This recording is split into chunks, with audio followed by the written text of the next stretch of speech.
Welcome to Unleash Cosmic Excitement. My name is Michelle Brasso.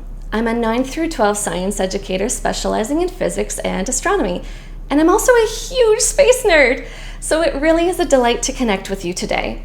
One of my goals is to spread the love of astronomy as far as I can, and though I'm restricted to this planet, my hope is that this reaches you and your students. Now, historically, astronomy has been an observational science, but that's not what we want for our students. No, we want them up and active and engaged with activities that connect these concepts to their lives. So that's what I've done here today. I've compiled activities that I've used over the past 15 years in my grade 9 astronomy unit, my earth and space science class, and my physics classes. They're a lot of fun and super hands-on. Please stay to the end as there will be some additional resources shared with you. Now let's dive in and explore the universe.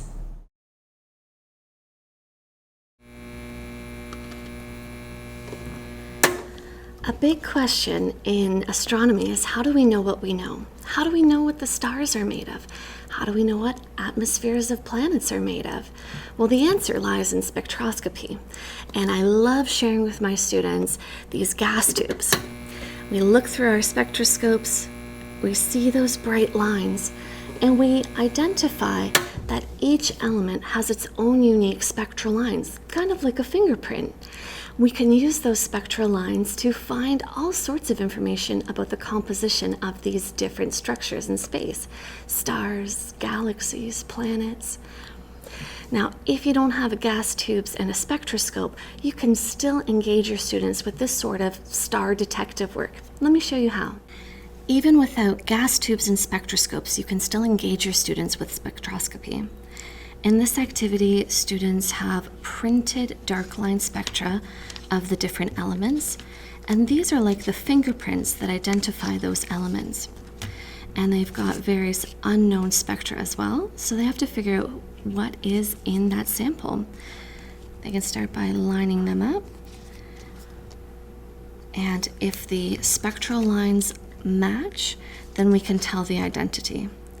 So we know it's not hydrogen, helium, lithium, or beryllium. It's not carbon or oxygen, but the spectral lines here do match up for neon. So this mystery substance is neon. Here are some ways that you can level up your model of the Big Bang Theory as your students advance in their understanding. You probably know this one. When you're talking about the Big Bang Theory, you can take a balloon and model it by drawing galaxies with a permanent marker.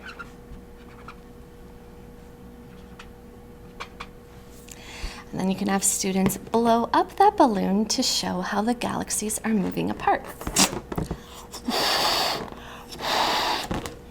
And we can see that the galaxies are moving apart. This model is great for initial understanding. It's also great for showing possible ends of the universe, like letting some air out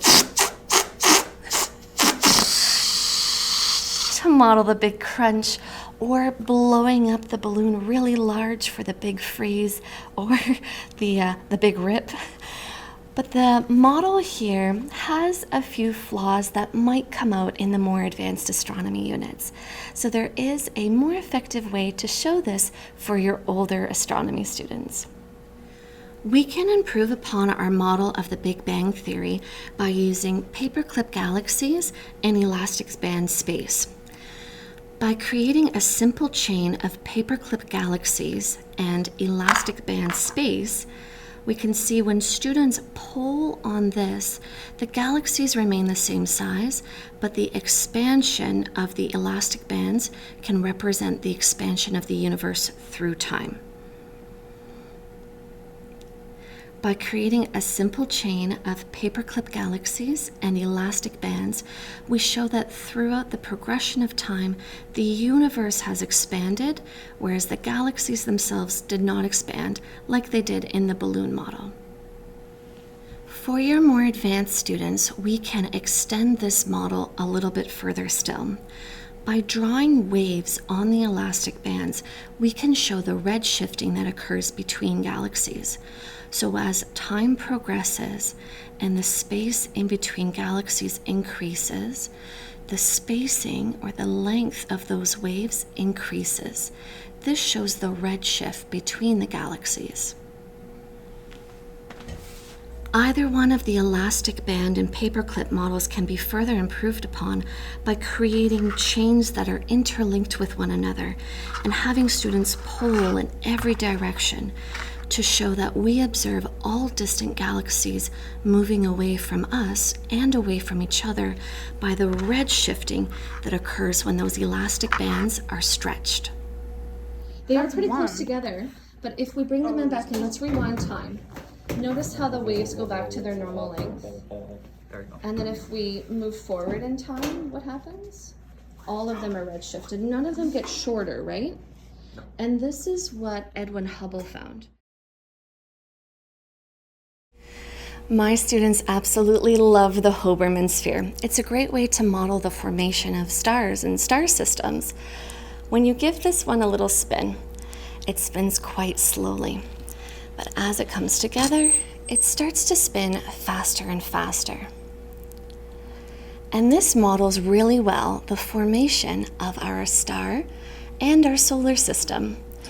When the solar system was in its forming phases, a lot of the collisions that happened canceled out a lot of the momentum, but there was some angular momentum that remained. And then as the mass was pulled in by the gravity of that forming star, it spun faster and faster. This is also the reason why all of the planets orbit in the same plane. They were formed from that spinning disk around that early protostar. So not only is this a fantastic model for showing your students the formation of our solar system, it's also a ton of fun to play with.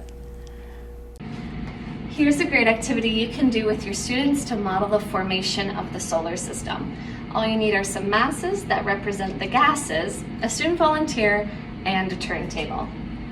Have the student carefully stand on the turntable and then pass them the masses that represent the gases in the early solar system. At first, this is going to be really far apart, and I'll give them a little spin. These gases are far apart, and the solar system is not spinning too fast yet because the gases are far apart. But as gravity brings these gases closer together, you start spinning faster and faster. And that's how the solar system was formed. When we build our lunar colony at the south pole of the moon in Shackleton Crater, we'll want plants there as well. Plants are good for food, for clean air, for mental health. So how can we grow plants using what's already on the moon? Well, we do know that there's going to be some frozen water ice, so maybe we can use that as our water. But could we use the lunar soil to grow plants in? That's what this project explores. This lunar soil inquiry is a great way to get students thinking about how humans can live in space long term. There are two main ways to set this up based off of the moon's regolith composition. You can think of it kind of like the moon's soil. The three main components are silicon dioxide, magnesium oxide, and aluminum oxide. Silicon dioxide is just sand.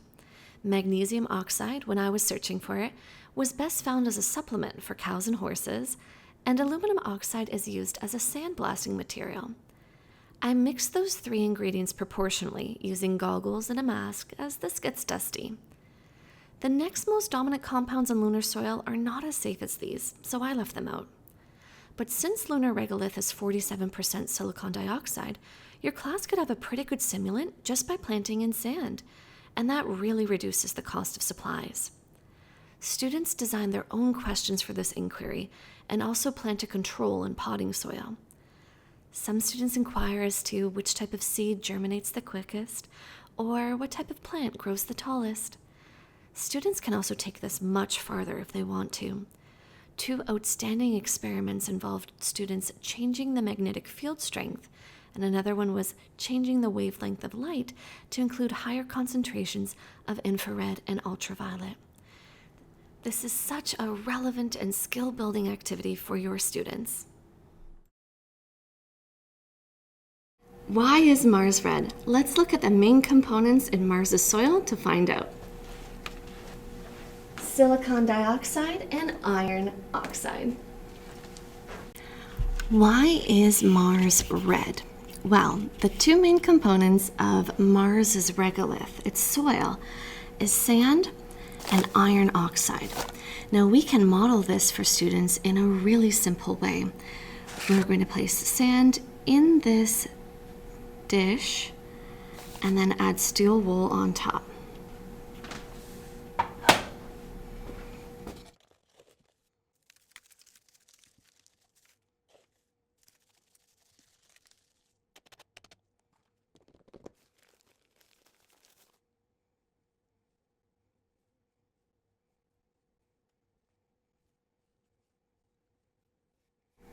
Really going to try to get lots of surface area. And we do know that in the past there was water on Mars.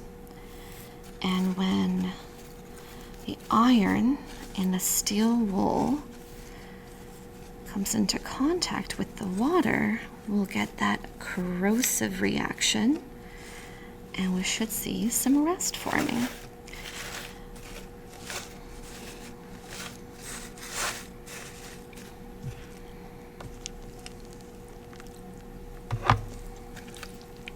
Keep this wet and just get that steel wool wet.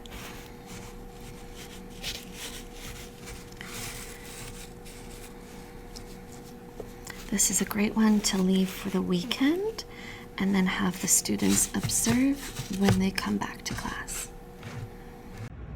A few days later, you can see just how much iron we're getting in that sand.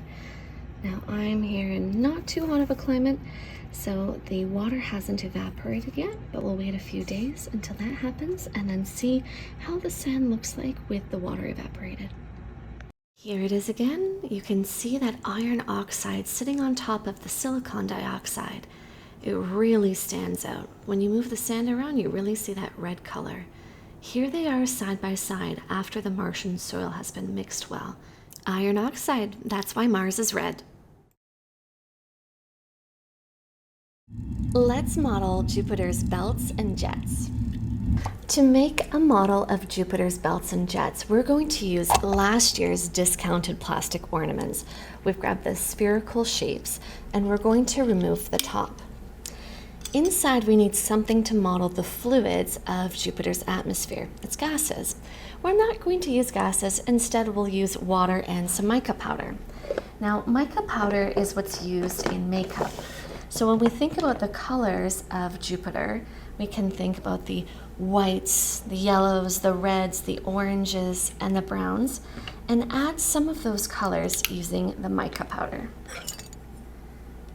Add in some mica powder in different colors that match the color of Jupiter. So I'm using a seashell and a bronze, and I'm going to fill this up with water. I filled it up almost to the top, and you may be able to start seeing some of that nice laminar flow right now, where the layers are flowing smoothly on top of one another. I'll add in a few drops of food coloring just to match the colors that we see in Jupiter. Some red, some yellow, and some orange.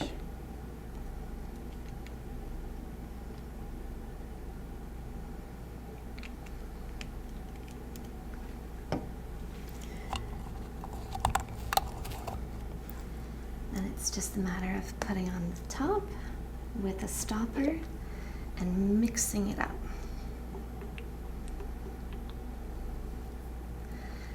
As it mixes, you can see that flow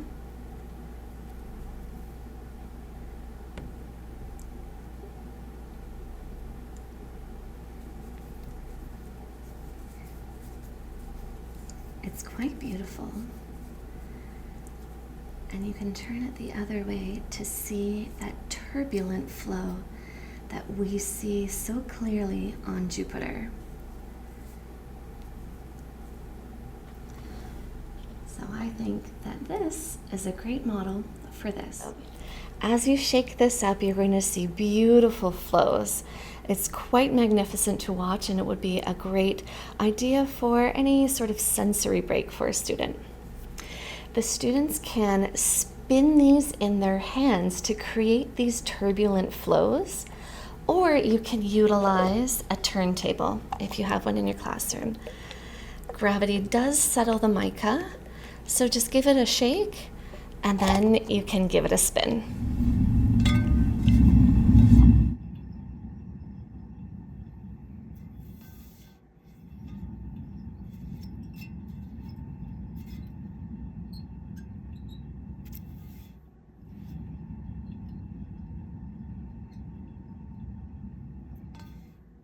You can also try this with a big fishbowl if you have one handy, or these tiny snow globes.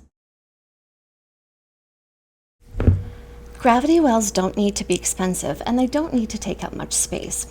I just use hula hoops that I actually store behind my projector screen, some binder clips, and fabric, and then it all goes away when we don't need them. It's really easy to put together. Just grab the fabric that matches with the size of the hula hoop, and use binder clips around the edge to attach.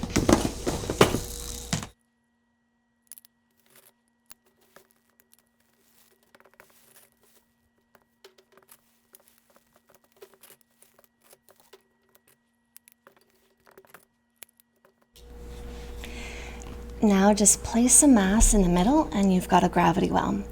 This fabric is like a black spandex that's able to stretch in every direction.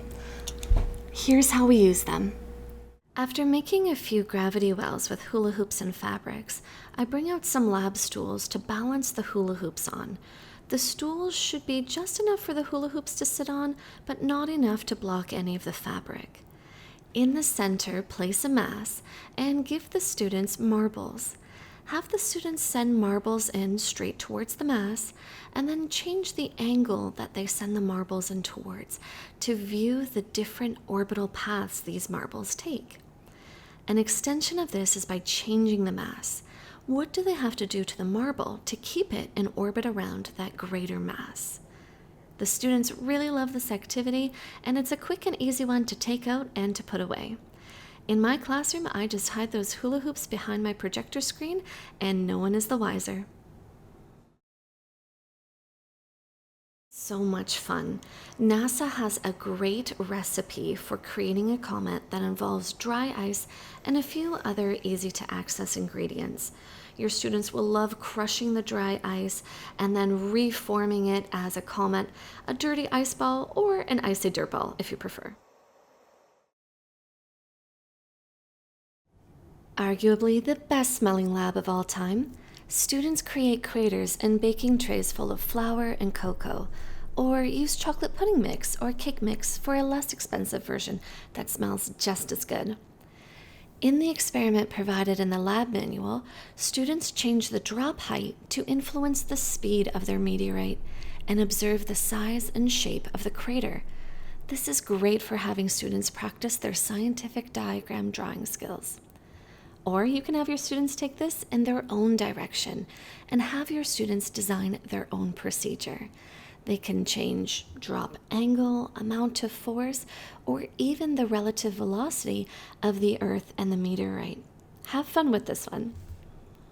Thank you so much for being here with me today.